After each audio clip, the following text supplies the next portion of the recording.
Hi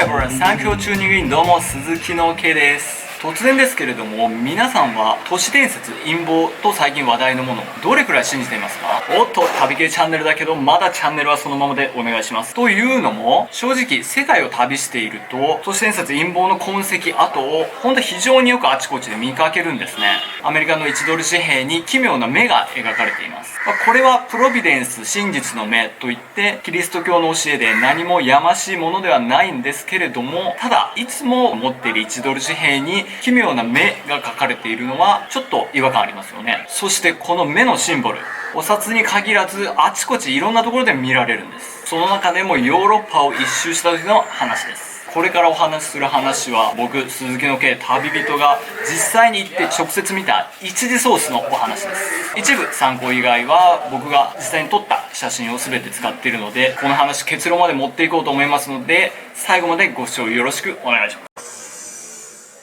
もう約2年ほど前になりますけれども、ヨーロッパを西回り、反時計回り、南欧北欧を除いて大体ぐるりと回りました。そのうちの中央から西にかけて、ヨーロッパ真ん中、ハンガリーあたりから中世ヨーロッパ、俗に王様がいて農民たちがいてっていうような世界ですね。その中世から第一次世界大戦まで約500年を統治したのがハプスブルグ家というものなんですけれども、その中央ヨーロッパ、ハンガリー、スロバキア、チェコ、オーストリア、この辺りはハプスブルグ家のもうど中心だったので、お城とかもめちゃくちゃ綺麗で立派なんですね。本当にそこ僕も大好きなところで、歩いてるだけで本当ウキウキする綺麗な街なんですけれども、最初僕東欧から入ってきた時はそんなに気にならなかったんですけれども、チェコ、ハンガリーの街を歩いてると、やたら目のシンボルのようなロゴのようなものを結構気になるようになったんですね。金融系、銀行だったり証券会社ですね、そういったものに多かったです。これはと思いまして、ちょっと違和感、不思議な感じを覚えたんですけれども、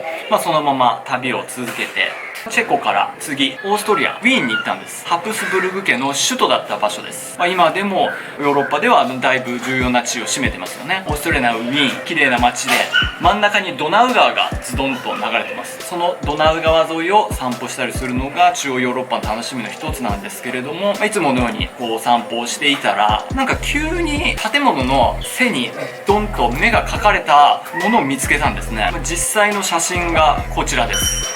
引きでもだいぶ結構インパクトありますよね。ちょっと離れたところにお城なんかがあって、これだけでもちょっと都市伝説の匂い、陰謀の匂いプンプンなんですけれども、ちょっともうちょっとアップにしてみましょう。これ結構大きいということが分かりますよね。隣に何階建てかのビルかマンションかありますけれど、相当大きいですよ。私気になりましたので、気になる性分ですし、じゃあこの目のまっすぐ見据える先には何があるのと地図で調べていきました。そしたらなんとこの目が見つめる先、見据える先はこちらでした。国連のウィーン事務局。なんとですね、これそんなただの目の壁画なんてただのアートなんじゃないかと思うかもしれませんけれども、でかい目の壁画のようなものの先には国連ウィーン事務局があったということなんです。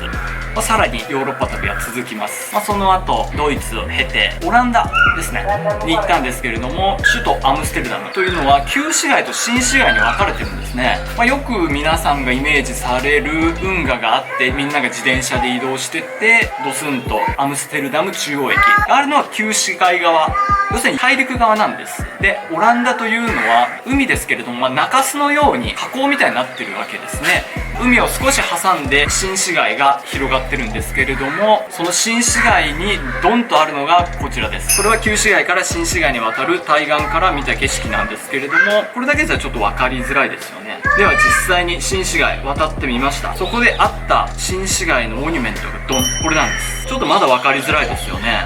ただもうちらっと見えてます。愛と書いてあります。英語で目です。これがアムステルダム中央駅をまるで見つめるように思いっきり遠い面対岸にあるんですね。要するに現代アート、現代美術のような建物なんですけれども、本当この建物のすごいところはどの位置に移動してもこの目がこっちを見てるような錯覚を利用した作りになってるんですね。もうこの看板見てもすごいですよね。本当に都市伝説感、陰謀感プンプンしてきます。そのものズバリです。アムステルダムアイという近代的な建物が新市街、新しい方から旧市街の代表的な建物であるアムステルダム中央駅をバチッとずっと見てるわけです。ここまで来るとちょっと露骨なんじゃないかなと思うんですけれども、オランダからイギリスに今度は渡ったんですけれども、イギリスロンドンといえば有名な、皆さんが思い浮かぶロンドンの光景って